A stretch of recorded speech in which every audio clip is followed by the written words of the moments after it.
to take the SQE, you don't even need a degree or indeed any experience at all. So anyone can take it. However, you do need 3 things to actually become a solicitor once you've passed the SQE. So that's the pass itself, right? You need to pass SQE1 and SQE2.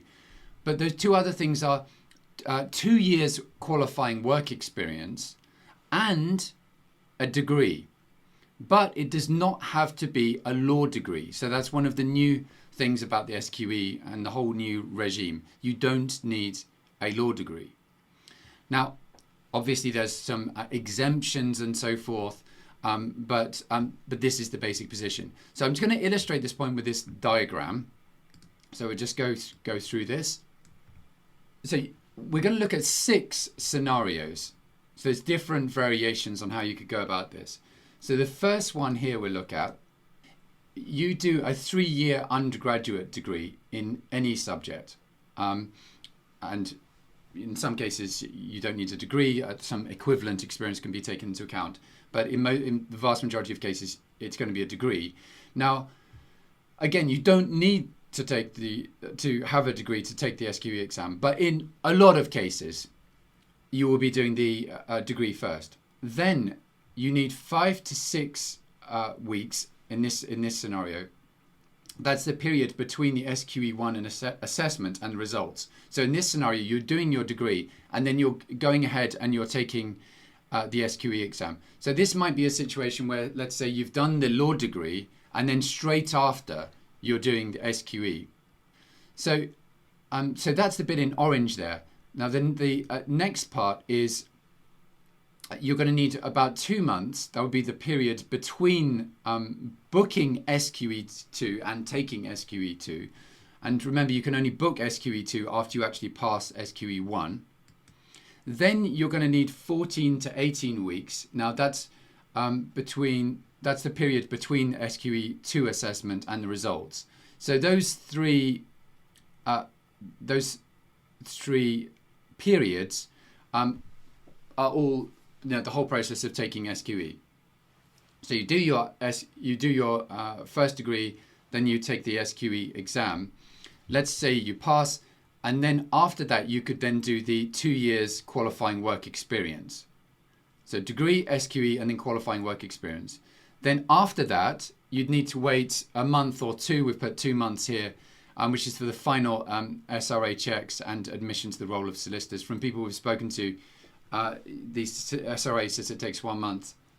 It seems to take a bit longer though, so 2 months to be on the safe side.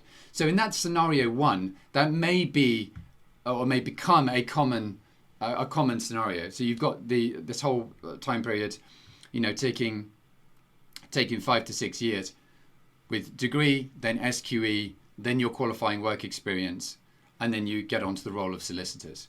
But as I say, there's other scenarios. So let's have a look at them.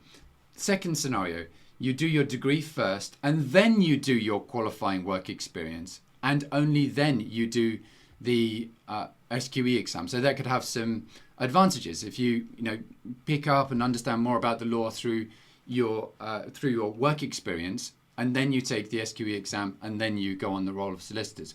So that again is a logical sequence to do it in. The next scenario number 3, is the one that I contemplated at the beginning. Basically, you do the SQE exam first. Again, it's theoretically possible to do it first. There's no requirement for a degree or work experience to actually do the exam. So you could do it first. Then you could do the undergraduate degree. Then you'd do the qualifying work experience. And then go on to the role of solicitors. But let's have a look at another one, number 4. You could do the work experience first. Let's say you've been working in the law, maybe you've been doing a paralegal related role, and you want that experience to be taken into account. Then you do your degree. Let's say you haven't got a degree, so you do your degree, and then you do the SQE exam. And again, that could be a law degree. It doesn't have to be. It could be a law degree. A perfectly logical sequence, and that could apply to someone, let's say if they're maybe a mature student, right? Or maybe you're switching careers, you have had some experience in the law, you want to then qualify as a lawyer. That would be a logical scenario. there. Let's look at scenario number 5. You do your work experience, then you do the exam, and you do the SQE exam. So maybe you feel confident enough to be able to do that, and then you do your degree.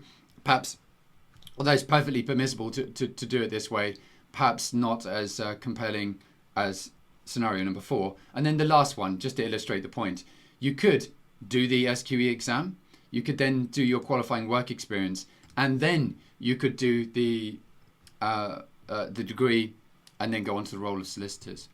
So I hope that's helpful in illustrating the different ways that it can be done. The whole idea with the SQE regime, if you like, is flexibility, and opening it up to people from different backgrounds and people from different circumstances. So lots of different ways of doing it.